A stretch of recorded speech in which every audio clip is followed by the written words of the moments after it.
Having braces can make kissing a little more complicated, but if you're careful, you can make it work.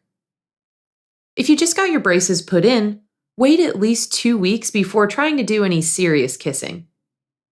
This will give your mouth time to heal a little bit, and it will also give you a chance to get used to the feel of braces.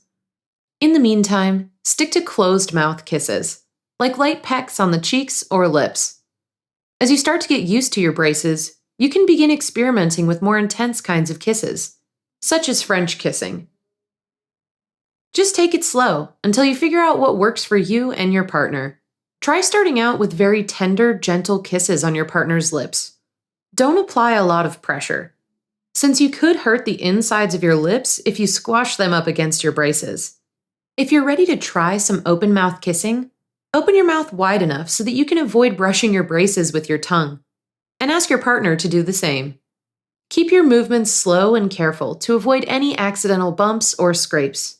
If you still don't feel comfortable with full mouth-to-mouth kissing, try turning up the heat in other ways, like lightly kissing your partner's face or neck, or caressing them with your hands while you kiss them gently on the lips. It's easy to get food stuck in your braces, so avoid awkward moments by sticking to brace-friendly, easy-to-chew foods if you think you'll be kissing someone soon. Steer clear of chewy candies or crunchy snacks like popcorn before your next makeout session. Wearing braces can also make your lips feel a little dry, so keep them kissably soft by applying lip balm often. If you just can't stand the feeling of kissing with your braces on, try taking the edge off by covering them with dental wax or silicone first.